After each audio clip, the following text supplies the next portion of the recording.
Hello friends, welcome to my channel.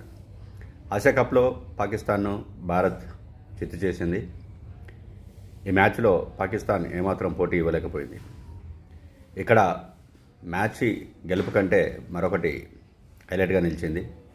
Match ముగిసిన తర్వాత పాక్ క్రికెటర్లతో భారత ఆటగాళ్లు షేక్ హ్యాండ్ ఇవ్వకుండా నేరుగా డ్రెస్సింగ్ రూమ్కి వెళ్ళిపోయారు.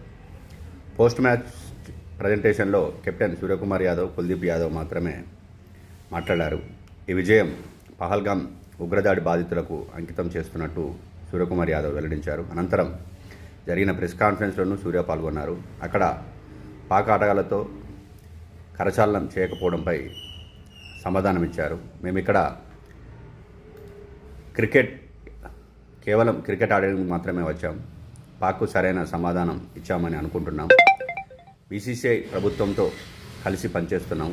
జీవితంలో కొన్నిసార్లు క్రీడాస్ఫూర్తి కంటే ముందడే విషయాలు ఉంటాయి. దాన్ని నేను పోస్ట్ ప్రజెంటేషన్లో చెప్పాను. పహల్గామ్ ఉగ్ర బాధితులకు అండగా ఉన్నాం. మా ప్రగాఢ సానుభూతి తెలియజేశాం. అలాగే ఆపరేషన్ సింధూర్ ధైర్య సాహసాలు ప్రదర్శించిన మన ఆర్మీకి అంకితం ఇచ్చాం. వారు మనందరికీ స్ఫూర్తినిస్తూనే ఉంటారు.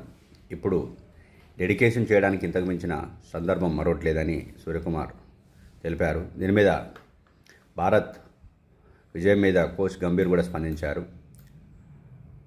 పహల్గామ్ బాధితులకు అంకితం ఇస్తున్నట్టు సూర్య వెల్లడించిన తర్వాత బ్రాడ్కాస్టర్తో గంభీర్ మాట్లాడారు. జట్టుగా మేమంతా పహల్గామ్ ఉగ్రదాడి బాధితులకు అండగా ఉండాలని భావించాం. వారికి సంఘీభావం తెలపాలని అనుకున్నాం. ఆపరేషన్ సింధును విజయవంతంగా నిర్వహించిన మన సైన్యానికి ధన్యవాదాలు అని గంభీర్ వ్యాఖ్యానించారు. మొత్తానికి ఏంటంటే, నిన్న జరిగిన ఆసియా కప్లో పాకిస్తాన్ భారత్ 7 వికెట్ల తేడాతో గెలుపొందింది. కుల్దీప్ యాదవ్ అద్భుతమైన బౌలింగ్, సూర్యకుమార్ యాదవ్ అద్భుతమైన బ్యాటింగ్తో పాకిస్తాన్ చిత్తు చేసింది. ఈ నేపథ్యంలోనే మ్యాచ్ విన్నింగ్ కంటే పాకిస్తాన్ ఆటగాళ్లకు షేక్ హ్యాండ్ ఇవ్వకపోవడంపై ప్రధానంగా చర్చ జరిగింది. దీని మీద కెప్టెన్ సమాధానం ఇచ్చారు. Thanks for watching this video.